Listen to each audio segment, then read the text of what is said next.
Okay, अब देखते हैं प्रोस्टेट कैंसर के बारे में। तो it is a type of adenocarcinoma, ये बहुत ही कॉमन कैंसर है, more common in old age male. इसके रिस्क फैक्टर क्या होता है? Most important risk factor is age itself. Okay, if you long live enough you will get prostate cancer. Race भी एक बहुत इंपॉर्टेंट रिस्क फैक्टर है, African American man में ज्यादा देखने को मिलता है। Family history, lifestyle choices like obesity, little physical activity, smoking, high intake of fatty food, ये सारे रिस्क फैक्टर्स है। उसके बाद प्रेजेंटेशन कैसा होता है प्रोस्टेट कैंसर के पेशेंट का? तो अर्ली स्टेजेस में तो पेशेंट एसिम्टोमेटिक होता है। It is diagnosed based on the abnormalities in screening. Screening के लिए कौन सी मेथड यूज होती है? दो, या तो डिजिटल रेक्टल एग्जामिनेशन या तो फिर prostate specific antigen PSA level measurement, या तो फिर दोनों combine, digital rectal examination and PSA levels. तो इनिशियली तो ये एसिम्टोमेटिक होता है।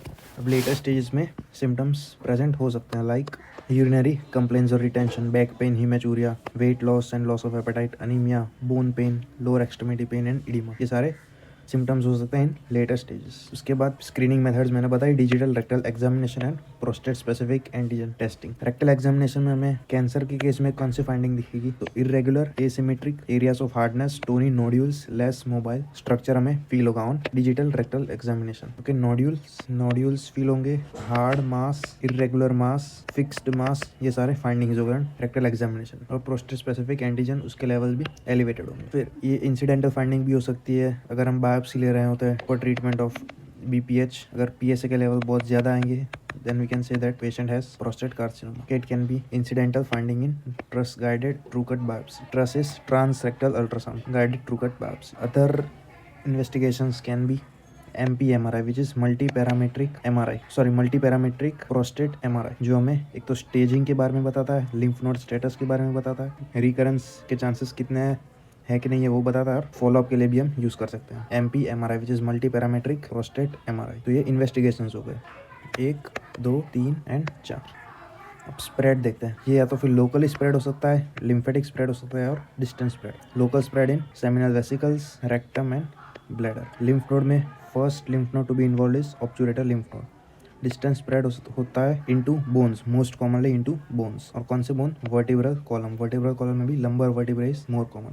और ये ऑस्टियोब्लास्टिक टाइप मेटास्टेसिस होता है। अगर ब्रेस्ट के कार्सिनोमा में अगर मेटास्टेसिस होगा तो फिर वो ऑस्टियोक्लास्टिक मेटास्टेसिस होता है, जबकि प्रोस्टेट कैंसर में ऑस्टियोब्लास्टिक मेटास्टेसिस के बोन में ज्यादा होता है, vertebral column, lumbar vertebra and osteoblastic metastasis. Bone scan करेंगे अगर, इंडिकेशन क्या है बोन स्कैन की? अगर PSA मोर देन 10 है, Gleason score more than equal to 7 है, ये क्या है वो बाद में देखते हैं। अगर सिम्टम्स प्रेजेंट है तो हम करेंगे बोन स्कैन की फाइंडिंग सिंपली ब्लैक स्पॉट्स दिखेंगे जहाँ जहाँ मेटास्टेसिस प्रेजेंट होगी वहाँ पे। अब ग्रेडिंग के लिए यूज होता है ग्लिसन सिस्टम या ग्लिसन्स स्कोर। ये ग्रेड होता है according to the degree of differentiation of the tumour cells. Degree of differentiation of tumour cells अगर का डिटेल एक्सप्लेनेशन किसी और वीडियो में देखेंगे, पैथोलॉजी के वीडियो में। अभी के लिए अगर स्कोर लेस देन 6 हुआ then it is well differentiated और लो ग्रेड कैंसर। अगर 7 हुआ देन मॉडरेटली डिफरेंशिएटेड और इंटरमीडिएट ग्रेड अगर 8 to 10 हुआ then it is poorly differentiated और हाई ग्रेड। जितना ज्यादा ग्लिसन स्कोर हुआ उतना ही पुअर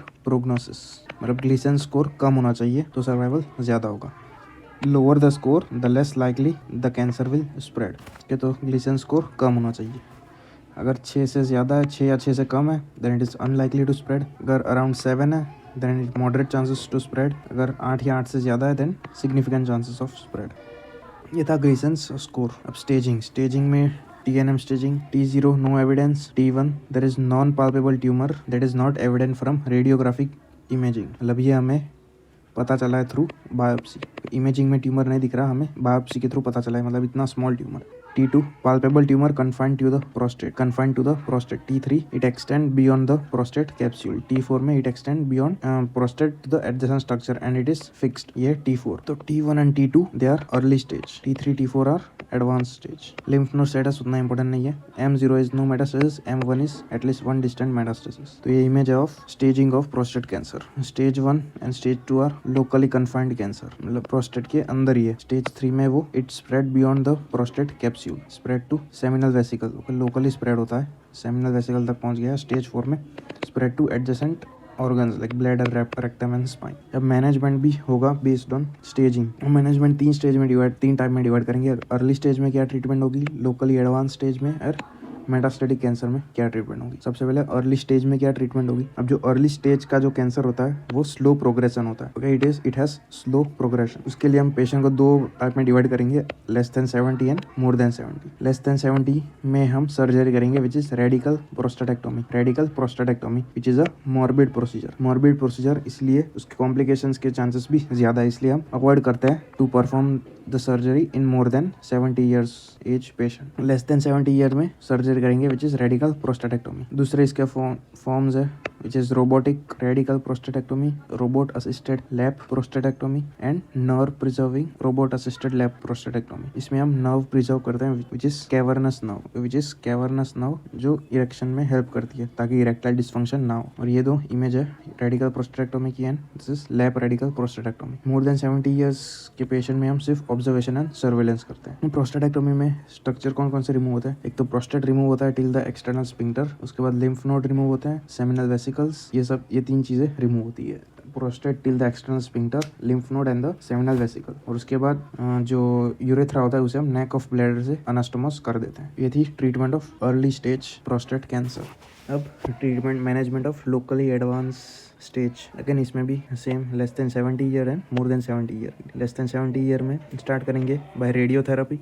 रेडियोथेरेपी कौन सी देंगे वो अभी बात करते हैं। रेडियोथेरेपी देंगे, अगर रिस्पॉन्स अच्छा आएगा then we will continue with androgen deprivation therapy, short में ADT। रेडियोथेरेपी के बाद ADT, अगर कोई भी रेसिडुअल ट्यूमर बच जाता है then radical prostatectomy. More than 70 में radiotherapy is given with or without ADT। तो treatment more or less same ही है।